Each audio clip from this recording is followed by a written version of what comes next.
Broadcasting Company. DZRH. Member, kapisanan ng mga broadcaster ng Pilipinas. Oktubre 6, 1953, unang sumahimpapawid dito sa DZRH. Naggamit na ng di mabilang na gawad karangalan. At ng Oktubre taong 2002, ipinagkaloob naman ng kapisanan ng mga broadcaster ng Pilipinas ang Lifetime Achievement Award kay Tiadeli. Ang kasaysayan sa mga liham kay Tiadeli.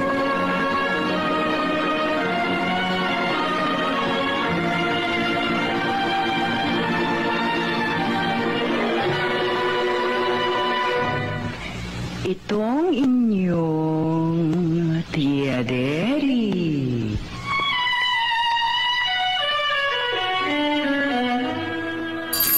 RH Break Time.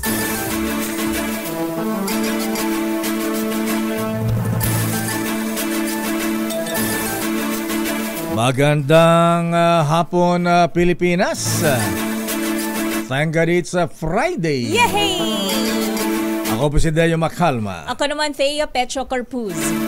At narito ang headlines ng ating balita ngayong araw ng Biyernes, ang 9 ng buwan Agosto. Good news mga kuya, mga drivers, jeepney drivers, taxi drivers. Big time oil price rollback asahan sa Martes. Mahigit 2 piso ang posibleng tapya sa presyo sa petroleum products. Samantala, patutsada ni Vice President Sara Duterte kontra gobyerno, sinupalpal ng liderato ng Senado. Biyahe mula Mindanao at Palawan patungong Brunei, Indonesia at Malaysia. Libre na sa travel tax ayon sa Malacanang. Paglapit ng Chinese warship sa joint drills ng Pilipinas, Amerika, Australia at Canada sa West Philippine Sea, kaduda-duda ayon sa Philippine Navy. Di sana nilapitan din. Nakipaglapitan. Why? Bakit? Dating Comelec Chairman Andres Bautista, 3 opisyal ng Smartmatic, kinasa ng US Federal Grand Jury dahil sa bribery at money laundering. Si Chairman Bautista hawak na raw ng mga otoridad sa Amerika. DENR officials sinabon sa Kongreso sa nangyaring malawakang pagbaha sa Marikina. Bodega sa Balutondo, Maynila, mahigit 18 oras nang nasusunog. 18 bumbero nasugatan.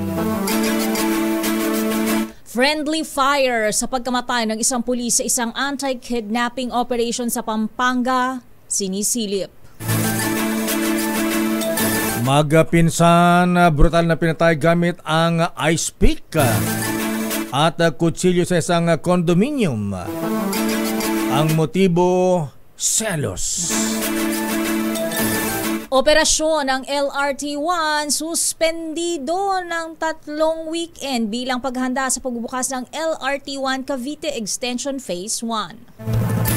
Olympic bronze medalist na Nesty Petesio. Wow! May inasang promotion mula sa Philippine Coast Guard. At ngayon sa detalye na ating mga balita, good news mga kuya sa ating mga drivers, mga motorista. Meron na malaking rollback sa presyo ng petroleum products sa darating na Martes. Ay sa Department of Energy, maaring bumaba sa presyo ng gasolina ng 230 hanggang 250. Wow! Samantalang ang diesel naman ay maaring mabawasan ng 1 peso and 90 centavos hanggang 2 yes. At sa kerosene naman ay maaring mabawasan ng 2 pesos and 40 centavos kada litro. Sabi ni Energy Assistant Director Rodela Romero ng DOE, Oil Industry Management Bureau, ang pagbaba sa presyo ng petroleum products ay bunsod daw ng agam-agam sa recession at geopolitical tensions gaya ng paghina ng konsumo mula sa China. Samantala, sinupalpal ni Senate President Cheese Escudero si Vice President Sara Duterte sa mga banat nito sa administrasyon, partikular na sa usapin ng kawalan ng flood master plan. Ayon kay Escudero, ang problema niya sa baha ay matagal ng problema ng bansa at hindi inasikaso sa nakaraang administrasyon ng kanyang ama na si dating Pangulong Rodrigo Duterte. Sabi ni Escudero, may karapatan si Vice President Sara na punahin ang gobyerno gaya ng sinumang ordinaryong Pilipino, ngunit dapat anya ay mas ginamit nito ang kanyang kapangyarihan upang makatulong sa mga problemang kinakaharap ng bansa. Giit ng Pangulo ng Senado, imbis na magturuan at magsisihan, ay mas mainam na magtulungan para tugunan ang mga problema ng ating bansa at ng ating mga kababayan. Isa pang good news. Libre na raw sa travel tax ang mga bibiyay mula Mindanao at Palawan patungo sa bansang Brunei, Indonesia at Malaysia. Bakit? May direct flight na ba doon? Davao ata laki. Kasi di ba Davao International Airport? Batay sa Memorandum Order number 29, sakop nito ang lahat ng international airport at seaport sa Mindanao at Palawan. Layo man ito na ma-promote ang turismo at mabawasan ang mga balakid sa kalakalan at pamumuhunan. Maaaring mako ng travel tax exemption mula sa Tourism Infrastructure and the Enterprise Zone Authority o CHESA na pinamunuan ng anak ni Senator Lito Lapid na si Administrator Mark Lapid. At ito magiging epektibo sa June 30, 2028. Tagal naman. Baka 2025 ito, Yuel, ha? At magkano ba ang tax exemption? Malaki ba? Baka naman 500 lang yan. Samantala, hindi dapat pangambahan ang paglapit ng Chinese warships sa multilateral maritime cooperative activity sa loob ng exclusive economic zone ng Pilipinas. Ito ang ginawang katiyakan ng Philippine Navy kasunod ng presensya ng People's Liberation Army Navy sa joint drills ng Pilipinas, Amerika, Australia at Canada. Pero ayon kay Rear Admiral Roy Vincent Trinidad, spokesperson for the West Philippine Sea, kaduda-duda at hindi karapat-dapat o hindi nararapat ang pananatili ng planned vessels 570, 668 at 626 sa karagatang sakop ng West Philippine Sea. Sa kabila nito, matagumpay naman anya ang 2 araw na aktibidad sa karagatang sakop ng Western Command. Yung travel tax exemption pala effective hanggang 2028. Hanggang? So, ayan. Effectivity lakay ngayon na? Siguro ASAP. Ayan. Nauna. Samantala, kinasuhan ng Federal Grand Jury sa Florida, USA. Si dating COMELEC Chairman Andres Bautista at 3 executives ng Smartmatic dahil sa bribery at money laundering. Batay sa indictment mula 2015 hanggang 2018, isang Roger Martinez at George Vasquez ang nanuhol daw ng $1 milyong kay dating COMELEC Chairman Bautista. Wow, laki. Nagmula umano ang pera sa isang islas fund na nakuha dahil sa ginawang over-invoicing ng halaga ng bawat voting machine na ginamit noong 2016 elections. Kinasuhan ng tig-isang count ng conspiracy to violate the Foreign Corrupt Practices Act sina Martinez at Vasquez.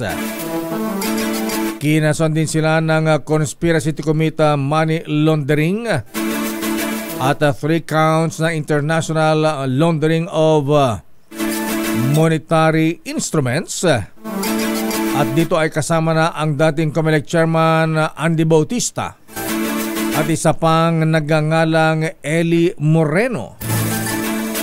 Maaaring marap ng 4 hanggang maharap ang 4 ng 20 taong pagkakakulong kada count ng kanilang kaso.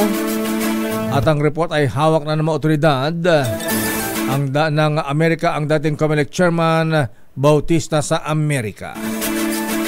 Kaugnay ng balitang yan, posibleng hawak na nga ng mga otoridad ng United States ang dating chairman ng Commission on Elections na si Andres Bautista. Sa eksklusibong panayam ng DZRH, sinabi ni COMELEC Chair Attorney George Garcia na nakatanggap siya ng impormasyon na nasa kustodiya na ng US authorities ang dating chairman ng COMELEC. Narito naging pahayag ni Garcia. Ang katanungan ngayon at yun din inaalam natin kung yung bandati namin pong pinuno ay under custody na po nila. Opo. Ano po ba balita? Ito po ba na-aresto na? Mukhang ganun po yung kasagutan, oo, pero mas maganda po manggaling din sa kanila yung confirmation. Bukod kay Bautista, mayroon pa umanong isang dating mataas na opisyal ng COMELEC ang iniimbestigahan ng US pero hindi na ito pinangalanan pa ni Garcia. Matatanda ang naglabas ng indictment ang isang federal grand jury sa Florida laban sa 3 opisyal ng Smartmatic dahil sa panunuhol umano kay Bautista na ngaabot sa $1 milyong kapalit ng kontrata para sa eleksyon noong 2016.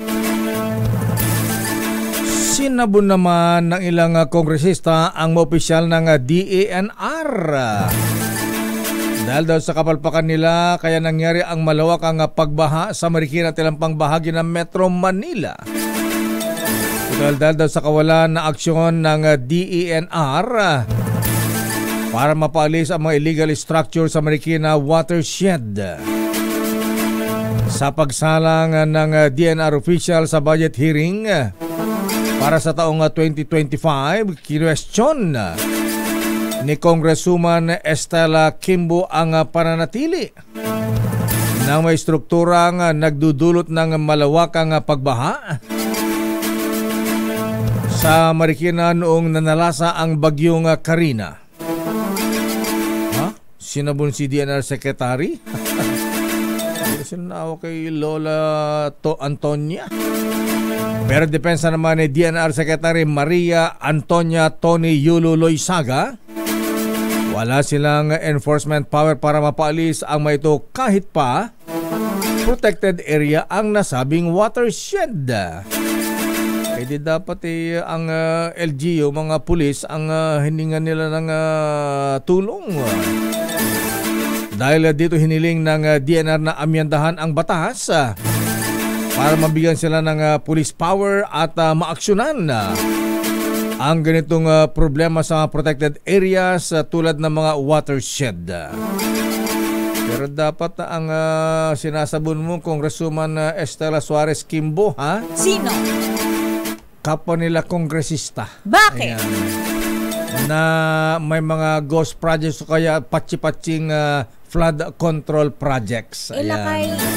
Dami kaya niyan, Congresswoman Kimbo, ha? And you are barking up the wrong tree. Mapapansin din kaya Lakay yung medyo tapyas na yung mga kabundukan ng Rizal. Ayan, sa bagay, isa na rin yan. Ayan. At saka siguro kailangan ng malawakang tree planting. Ayan. Nawala na yan. Ayan. Correct. Sa iba pang balita, mahigit 1,300 katao na apektado ng oil spill sa Bataan na nabigyan ng pansamantalang trabaho. Ayon kay Department of Labor and Employment DOLE Secretary Bienvenido Laguesma, nasa 45 million pesos ang inisyal na budget ang inilaan para sa alternative livelihood sa ilalim ng tulong panghanap buhay sa ating disadvantaged, displaced workers o TUPAD program. Maliban dito, mahigit 20 million pesos din na pondo ang inilaan para sa mga apektadong manggagawa sa Calabarzon, particular na sa Cavite. Una nang idineklara ang state of calamity sa 9 na coastal local government units sa Cavite, gayon din sa Bataan dahil sa lumubog na oil tanker na MT Terra Nova. Babalikan natin na lang pang detalye ng ating mga balita. Nako, Si Secretary Jerry Acosara ng DSUD abay kinwestiyon dahil bakit daw masyadong mahal ang halaga ng mga pabahay para sa mga mahihirap nating kababayan. O nga naman Secretary Jerry Acosar, parang yung pabahay doon, parang hulog na sa condominium unit Oo. Mas housing yan dapat halos libre na nga yan. Samantala, pagkamatay ng isang pulis sa isang anti-kidnapping operation sa Pampanga, abay mukhang tama sa kapwa pulis. Friendly fire. Samantala, magpinsan, brutal na pinatay gamit ang ice pick at kutsilyo sa isang kondominium. At ang hinihinalang sani ng krimen, selos. Bakit naman nagsiselos nga? Ito ba yung sinasabi ng too much love can kill you. Yeah. At Olympic bronze medalist Nesty Petesio. Abay, bukod sa medal na tinanggap sa Olympics, abay, pagbalik ay inaasang bibigyan ng promotion ng Philippine Coast Guard. Dapat lang. At ang detalye mabalitang yan sa ating pagbabalik sa ating palatuntunang Break Time. RH Break Time. Oras sa Mr. Cesar Lee, Mr. Michael is my guy, Hermana Rosie Sarangaya. Ganap na alas 4:25. Break Time. Oras sa Miss Teya. Ganap ng alas 4:32.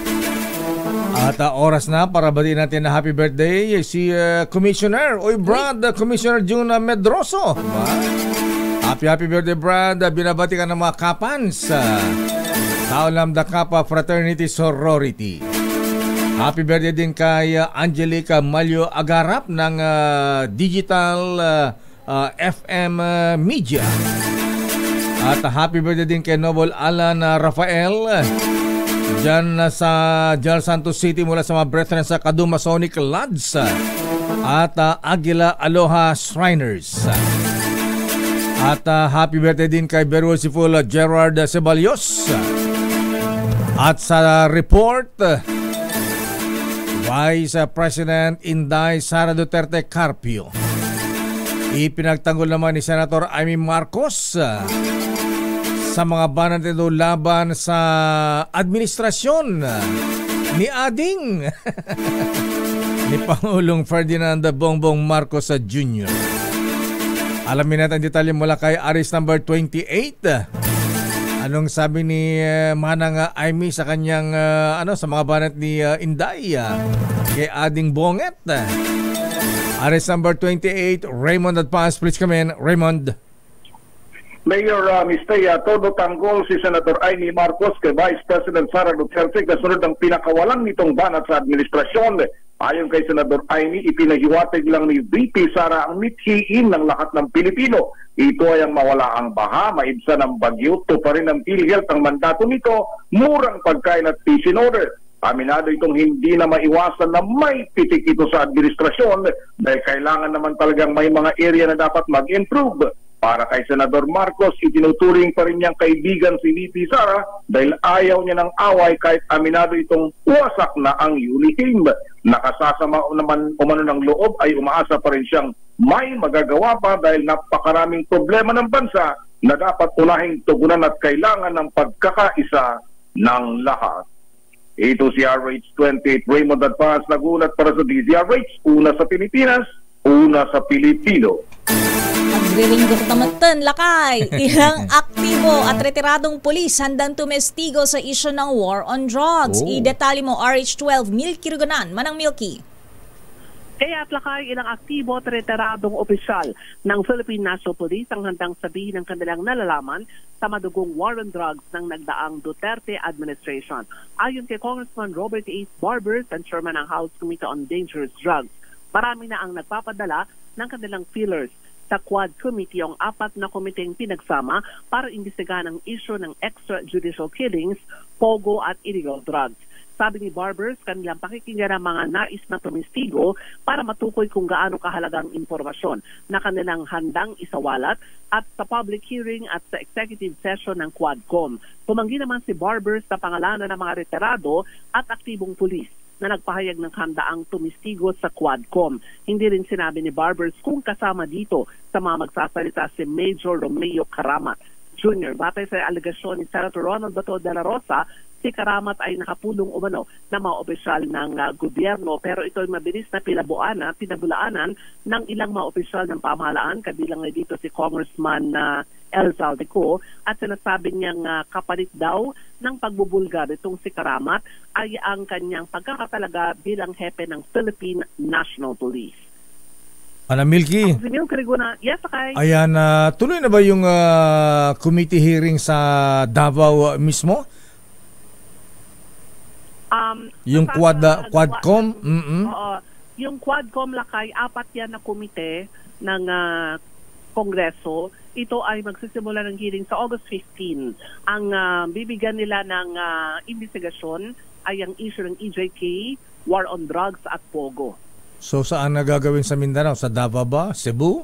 O saan? Wala alam na kaming venue lakay, pero ito ay gagawin dito sa Kamara, ang pagkakaalam namin, yung Quadcom.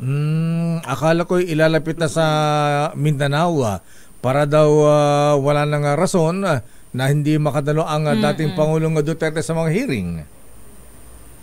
Siguro pag-uusapan pa yan lakay kung magkakaroon ng hearing sa Davao. Pero at this moment, ang sabi nga ng mga kongresista na miyembro ng Quadcom ay gagawin nila ang investigasyon sa susunod na linggo, August 15. Ano itong Quadcom? Andyan yung illegal drugs ni Congressman Barbers. Sa ano pa ba yung ano? Ano yung committee yung 3? Ang mga miyembro lakay ay sina Representative Romeo Acop, Surigao del Norte Representative Robert H. Barbers, Bienvenido Abante, yung mga committee nila lakay ay Dangerous Drugs, Human Rights, Public Order and Safety at Committee on Public Accounts. Ayan. Okay, maraming salamat, Manang Milky. Magandang hapon lakay, Teya. Ako si Milky Rigona nagulat para sa DCRH, una sa Pilipinas, una sa Pilipino. Maraming salamat, Manang Milky Rigunan. Nako, Mr. President Dong. Abay, kinukuyog yata kayo, Mr. President, ha? Anong masabi sa ganitong sitwasyon, Dong? The order is dead or alive. Ano, sir? The order is dead or alive. Samantala, PISA-like exam sa mga estudyante isusulong ni DepEd Secretary Angara. Idetali mo RH14 Leth Narciso, Miss Leth. Miss Teya, binigyan din Education Secretary Sani Angara ang pangangailangan na bumuo ng mga pagsulit sa mga paaralan na tutugma sa Program for International Student Assessment of PISA. Sa Malacanang Insider Program, sinabi ni Angara na dapat mahikayat ng school assessment ang mga estudyante na maging analytical at critical thinkers. Kaya wala isang kalihim na baguhin ang kultura sa mga eskwelahan at pairalin ang culture of assessment at measurement. Aminado rin si Angara na kailangang pagbutin ang kalidad ng edukasyon sa bansa. Matatandaang sa 2020. Nako, nangyari, party line. Ayan, what na naputol. Babalikan natin si Miss Let. Abay, ganda-ganda pa naman yung video ni Secretary Sani Angara, ha? Kapukis. Bagong gupit, ha? Correct. Fresh na fresh, eh. Okay yung gupit mo, very worshipful. Ayan, Secretary Sani, ha? Ayan, para kang first year college na nag-ROTC lang. Sabi ko nga lakay, sana fourth year high school. Ay, ganun ba? Kung fourth year high school, C80. Ano yan? C80. Yeah. Ayan. Totoy na totoy ating DepEd Secretary, ha? Ayan, parang siguro pagkapapasok sa eskwela ito baka mapagkamalan pang estudyante. Clean cut lakay. Samantala, sa report ni Noche Cacas, nako, house to house na pagbibigyan ng free shingles vaccine sa mga taga Makati sinimulan na. Ano itong shingles vaccine na ito, Noche, ha? Minsan yung mga dami-dami bakuna, nakatakot. Hindi mo alam kung ito ba mga vaccine na ito, ala dengue siya ba yan? O kaduda-dudang COVID-19 vaccine? Ito ba ay na-research na ng todo, wala bang mga side effects yan? Para sa ba itong shingles vaccine, Noche, ha? Para mga single ba yan? O di pwede yung mga married dito, ha? Ayan, single, pwede bang double? Anong klaseng shingles vaccine ito? Noche Kakas, please come in, Noche. Lakay at Nestea, parang ano ito Lakay parang chicken pox. Pang chicken pox. Mga rashes Lakay, sobrang kate. Yung balat Lakay, pagka tinamaan ka dito, yung nagtutubig siya. Parang butlig. Parang bulutong tubig. Marami siya Lakay na butlig-butlig. Ang unang tingin ko masakit yan. Madala na kaya Bisaya, inapisahan ng pamalaang lungsod ng Makati ang bahay-bahay na pagbibigay ng libreng shingles vaccine na naglalayong maproteksyonan ang mga immunocompromised at seniors sa lungsod. Ang shingles vaccination drive ng Makati ay mahalagang hakbang sa patuloy na pagsusulong ng kalusugan at kaligtasan ng lahat ng Makatisense na mahina ang resistensya sa sakit. Ayon kay Mayor Abby Binay, sa ngayon ang Makati ang tanging pamalaang lokal sa bansa na nagbibigay ng libreng shingles vaccine. Inatasan na rin niya ang Health Department vaccination teams na magsagawa ng house-to-house visit sa iba't ibang barangay sa lungsod upang ibigay ang first dose ng bakuna. Umabot na sa halos 12,000 residente Lakay at Mestea ang nakapag-pre-register para sa shingles vaccine. Simula Enero hanggang ngayong taon, ang shingles ay isang viral infection na sanhi ng varicella zoster virus na siyang sanhi rin ng chicken pox. Hindi ba ito nakamamatay pero nagdudulot ito ng matinding sakit at abala. Kabilang sa mga sintomas nito Lakay at Mestea, ang pananakit at pagkirot at pagmumula sa balat na nagiging makati at matubig na paso at blisters. Ang mga may sintomas daw nito ay kailangang magpatingin agad sa pinakamalapit na health center. RH27 na tinakas DCRH. Una sa Pilipinas, una sa Pilipino. Salamat, Noche Kakas. Di ba pwede ng gaw-gaw yan? Di ba sa probinsya may mga ganyan noon? Masyado siyang masakit Lakay nanonoot sa kaibuturan Ayan. Sandali lamang, Edniel. Ihabol natin ang report ni Let. Balikan mo, Sister L. Ay, Miss Teya. Ang PISA-like exam nga sa mga estudyante isusulong ni Deputy Secretary Angara. Muli, ang detalye hatid sa atin ni RH14 Leth Narciso. Miss Leth. Miss Teya, Lakay na lang aminado nga si Secretary Angara na kailangang pagbutihin pa ang kalidad ng edukasyon sa bansa, kaya kailangang magkaroon ng PISA-like exam sa mga estudyante.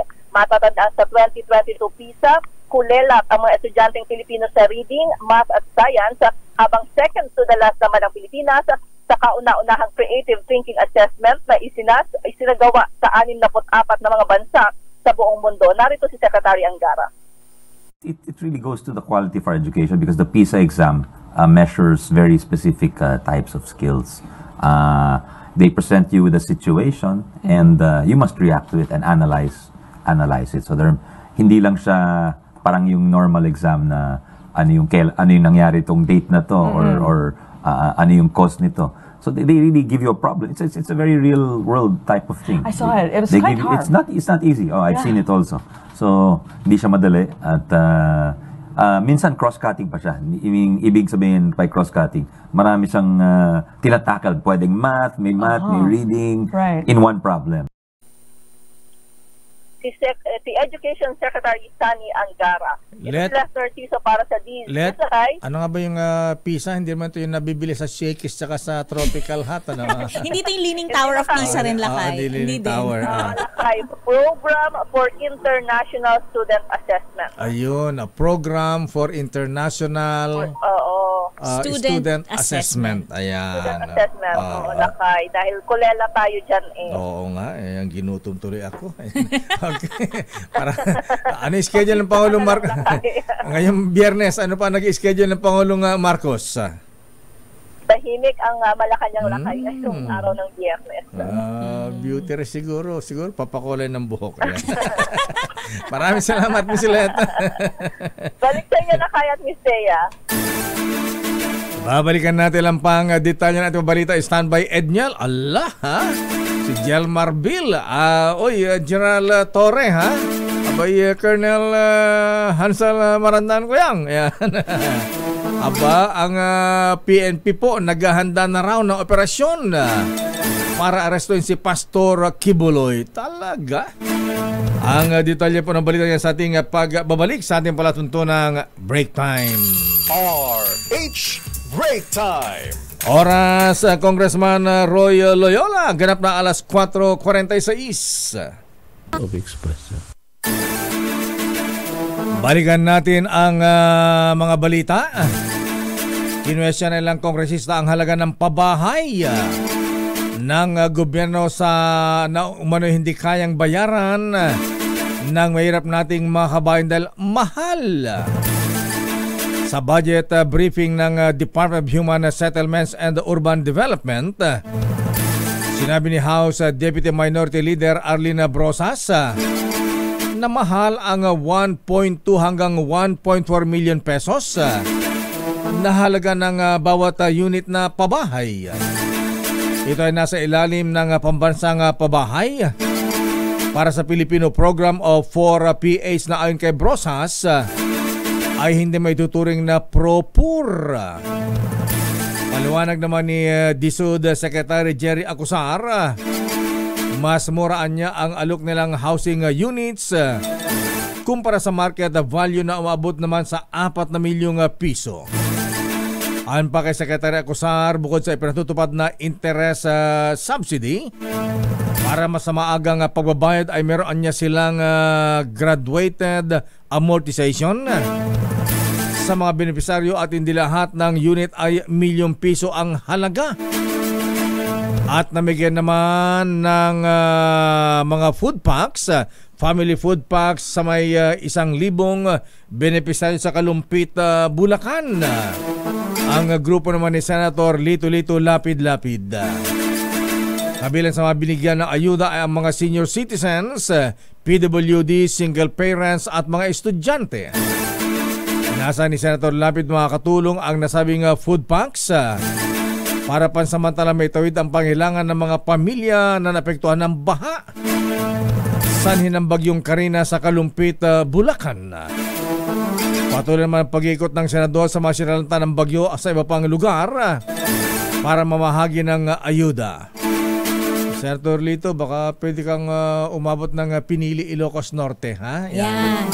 Doon sa barangay Apatut Lubong, barangay Tartarabang, ayan. Barangay Liliputen, ayan. Kita ang pangalan na kayo. Tawagin na natin si Edniel Lakay. Sige. PNP naghahanda na sa ilang araw na operasyon para maaresto si Pastor Kibuloy. Idetali mo RH52, Edniel Parrosa. Edniel. Lakay at Nistea, pinaghahandaan ng Philippine National Police ang tinawag nitong longer battles o mas matagal na operasyon ng pag-aresto kay Pastor Apollo Kibuloy. Ayon kay PNP spokesperson, Police Colonel Jean Fajardo, lesson learned sa Hanay ang palyadong pagpasok sa Kingdom of Jesus Christ compound sa Davao noong Hunyo kung saan sinalubong sila ng agresibong mga taga-suporta ng puganting religious leader. Dahil dito, inaasahan umano ng pambansang pulisya na tatagal ng ilang araw ang gagawin nilang pag-operate sa 30 hektaryang property kung saan pinaniniwala ang nagkukuta si Kibuloy at 4 pang kapwa wanted. Sa press briefing sa Kapukrame, sinabi ni Fajardo na batid nila ang banta ng ilang miyembro ng religious group na magpakita ng puwersa para hindi madakip si Kibuloy. Pakinggan natin si Colonel Fajardo. So ngayon ay pinag-aaralan kung ano yung magiging approach this time. Kaya nga po, bagamat yung indication ay hindi naman natin yan basta-basta papasukin dahil unang-una ay kailangan din po natin na siguraduhin at i-assure sa kanila na hindi intensyon ng PNP na manakit. Secret din umanong may tunnel sa loob ng KOGC compound. Bukod pa sa sarili nitong hangar at private taxiway na konektado mismo sa Davao International Airport. Ito ang dahilan kung bakit nakakalat na sa area ang mga checkpoint ng PNP. Nauna na rin sinabing handa ang kanilang armadong air unit sakaling subukang tumakas ni Kibuloy gamit ang kanyang air assets. Hinahanting ng batas itong self-proclaimed appointed son of God dahil sa kasong qualified human trafficking at child sexual abuse.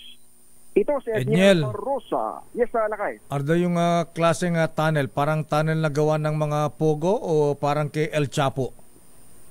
Hindi in-specify yung tunnel pero sabi ni Pablo Escobar. Ricardo, open secret daw at in fact mga mismong miyembro niya Lakay ang gumagawa pa nga ng vlog o videos itong mga tunnel na ito. Siguro pwede natin silipin doon sa mga YouTube channel nitong mga binabanggit ni Colonel Fardo. Pero in-specify Lakay kung anong klase ng tunnel o hukay yung naroon sa KOJC compound. Okay. Maraming salamat, Edniel. Balik sa inyo, Lakay at Mistea. Ayan, pahuli kayo ng buhay ang Pastor Apollo Kibuloy. Ano kaya yung Lakay? Lagusan papuntang? Papuntang airport, ha? Parang yung pinuntahan naming Kuchi Tunnel ng mga Vietnamese. Vietnamese. Kaya pala di mahabol-habol ng mga Amerikano yung mga Vietcong noong araw. Abay, tourist attraction na yung Kuchi Tunnel, Mistea, sa Vietnam. Abay, ang lusutan niyan, ang dulo niyan para makatakas sila, Mekong River. Ayan. Sa ilog. Sa ilog na, oo. Or baka inspired din Lakay nung Aguinaldo Mansion, dyan sa may Kawit. Di ba yung may mga rooms? Wala, maikli lang yun. Samantala, pasyenteng dinala sa NKTI dahil sa leptospirosis. Diyos ko, umabot at sa 70 pasyente. Kadami naman Kaya man nandun na sila sa mga gym, puno na ang mga kwarto, mga hospital room. Val Gonzales, please come in. Val. Mayor at Mistea, nasa kabuwang 67 pasyente na ang ginagamot ngayon sa National Kidney and Transplant Institute o NKTI na pawang tinatamaan ng leptospirosis. Ayon kay NKTI Deputy Executive Director for Medical Services, Romina Dangilan, lahat ng pasyenteng ito ay nangangailangan ng dialysis. Sa isinagawang press conference sa NKTI ngayong hapon, sinabi ni Dangilan na bukod sa kidney, ay apektado na rin ang pancreas at maging ang atay ng mga pasyente. Dahil sa paglobo ng bilang ng mga pasyenteng tinatamaan ng leptos, ay ginawa ng extension ng ward ang gymnasium ng NKTI Hospital. At bunsod nito ay nananawagan ngayon ang pamunuan ng NKTI sa Department of Health na bigyan sila ng dagdag na 20 mga nurses at 10 mga doktor para mabigyan ng sapat na atensyon ang patuloy na pagsirit o paglobo ng bilang ng mga tinatama ng leptospirosis. Sa record ng NKTI, nagsimulang dumami ang bilang ng mga dinadalang leptos patient matapos ang pagbahang dulot ng nakalipas na hagupit ng Bagyong Karina at maging ng habagat. Para sa kauna-unahan sa Pilipinas, DZRH, ako naman, Val Gonzales, tuloy-tuloy sa pagbabalita, tuloy-tuloy sa serbisyo. Sama-sama tayo, Pilipino. Maraming salamat, Val. Samantala, patay sa saksak ang isang magpinsan sa loob ng kanilang condominium sa Barangay Bayan Luma 2, Imus, Cavite. Kinilala ng Imus Police ang mga biktima na sina Aldena Popelo, 48 anyos at Janeline Salvador, 14 anyos, habang kinilala ang suspect sa alias na Mona, 60 taong gulang na live-in partner ni Popelo. Pinaniniwalaan ng otoridad na ginamit sa pagpatay sa magpinsan ang 4 na ice pick at kutsilyo. Ayon sa pulisya, naliligo sa sariling dugo ang mga biktima habang nakahandusay sa sahig nang maabutan ng kapatid ni Popelo kahapon ng umaga. Selos ang sinisilip na motibo ng suspect na hindi na makontak at matunton kung nasaan ngayon. Samantala, umabot na sa 18 bumbero ang nasugatan sa pagapula sa sunog sa Baluto, Tondo, Manila, na umabot na ng 18 oras. Mahigit pa, ayan. Umabot mahigit 18 hours ang sunog sa 4 na palapag ng warehouse sa Guidote Street na sakop ng Barangay 132. gayon ba ay nakatas pa rin sa second alarm. Batay sa report ni Fire Captain Cesar Babante, tawang mga power tools at flammable materials ang laman ng nasabing bodega. Kaya sila ay nahirapang apulahin. Hindi naman makapasok ang bumbero sa loob dahil mapanganib at may magamit na bigla daw mga sumasabog. Ayon sa Bureau of Fire, minor lamang ang tinamong sugat naman ng mga firemen na ginagamot ngayon sa Chinese General Hospital. Samantala, iniimbestigahan ng Philippine National Police ang posibilidad na friendly fire ang ikinamatay ng isang police sa rescue operations na nauwi sa barilan sa Angeles City, Pampanga noong Agosto 3. Nasawi sa nasabing engkwentro si PSSG Nelson Santiago habang sugatan ang isa pang pulis na si Eden Akad. Nangyari ang operasyon ng salakayin ng PNP Anti-Kidnapping Group sa koordinasyon ng Chinese Police Attaché ang isang bahay para iligtas ang dalawang babaeng Chinese na dinukot umano ng dalawang lalaki nilang kalahi. Ayon kay PNP spokesperson Police Colonel Jean Fajardo, nakausap na ni PNP Chief Police General Romel Francisco Marbil ang nagluluksang pamilya ng biktimang pulis. Mismong si Marbil umano ang nangakong mananagot ang mapatutunayang nakapatay kay Santiago. Malungkot naman yan kung friendly fire, ha? Pulis ang nakapatay sa kapwa pulis. Binabati natin si Kuyang Abul Kayer Abul Makabato at Kuyang Fahad Lukman. Aba, congratulations Kuyang Fahad, ha? Abay, graduate pala sa PCCR ang ating pamangkin. At binabati natin si Kuyang Jong Francisco at si Romel Cabanela ng Suzuki. At ganun din, binabati si Kuyang Attorney Orly D. At Mr. Michael is my guy. Ang palitan ng $, Miss Teya. Magkano lakas? Aba, lumalakas ang piso. Ayan, sana umabot ng 55. Ayan. Abay, nagsara po ang palitan ng $, 57 pesos and 28 centavos. Ayon sa ating business correspondent na si Mr. Michael is my guy, kahapon ay nagsara sa 57 pesos and 31 centavos. At congratulations din sa mga officers ng Bulacan Shrine Club o yung mga nobilities. Ayan, Most Worshipful Noble Roland Paulino, abay, Potentate June Espino, Most Worshipful Sir, ha? Abay, ang kanilang public installation ay sa August 13. Ayan, first installation of elected and appointed officers ng Bulacan Shrine Club. Ito ay congrats sa mga officers, President Noble Most Worshipful Ariel Kayanan, First Vice President Noble Emmanuel Ibasco, at Second Vice President Noble Omer Cruz. At ang installing officer, aba, Illustrious Potentate Ayung Lorenzo. At ang guest speaker, ayan, Most Worshipful Noble Pacifico Boy Anyag. Aba, ang bibigat, ayan, congratulations mga brethren sa Bulacan Shrine Club sa inyong installation sa darating na Martes. Batiin ko lang din, Lakay, ang lagi daw nakatutok sa atin na sister-in-law ni Miss Tessa Salomon na si Elinette Aquino. Nakatutok daw yan lagi sa atin. At syempre, ang partners ng Sisan Cafe, especially dyan sa Sisan Cafe Taft, si Fren Madrazo at si Conrad Robles. Sarap naman nung kape. Ayan. At binabati natin si Dr. Beng Lee. Ayan, Dr. Evelyn Laureta. At ganoon din si Dr. Isa Suntay. Ayan, magandang hapon po. At Ma'am Lita Cruz at Bes Zamora, TGIF. Thank God it's Friday. Yay! Kaso wala pang sweldo laki eh. So, manahimik muna tayo sa ating mga bahay-bahay. Marami ang gastusin. Oo. Pasukan. Oo. Balitang sports sa Miss Thea. Eto na nga, Lakay. Alamin natin ang kampanya ng Philippine weightlifting team sa Paris Olympics. Tatangkain ni Vanessa Sarno na tapusin sa isang podium finish. Detalye mo, Kristan Karag. Kristan. May chance pa ang Philippine weightlifting team na makapag-ugi ng medalya sa 2024 Olympics sa Paris, France. Ilang oras na lang ay sasabak na si Vanessa Sarno sa women's weightlifting 71 kg event ng Paris Games.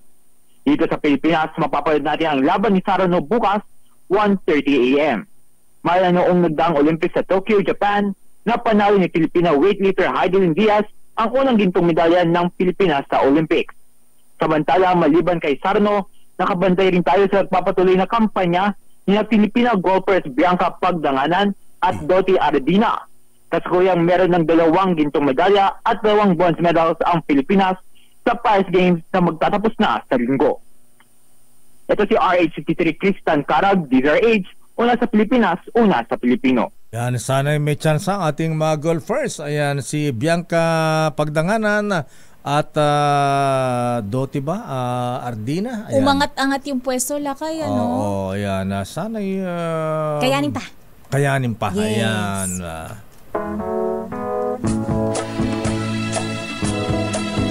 Oy, magandang hapon, Mr. Attorney Siegfried Fortun at Mr. BBM, Mayor Benji Banyes Magalo ng Baguio City.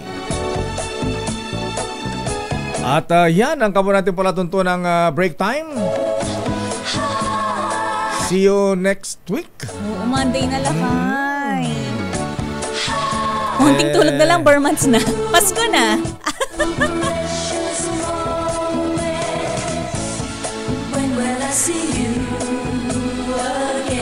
Lunes na, darling. Maglalaba pa, mamamalansya. At yan ang kawan nating programa. Ako po si Deo Macalma. Ako naman, Thea Pecho Corpus. Ba't ang ganda ng t-shirt mo? Ba't wala ako niyan? Meron ako dito lang. Tingnan mo yung likod sa mga nanonood sa. Ayan, ang ganda naman likod niya, no? Ayan, sana all. Anta ba yung susunod na balansyadong balita? Chairman of the Board, Henry Uri at Miss Kay. Magaling na ba si Miss Kay? Sana. O may uyak pa ba? Lagnat laki pa, ha? Ayan. Miss Kay, Karen Oyong. Bye-bye. Ingat, stay safe. TGIF.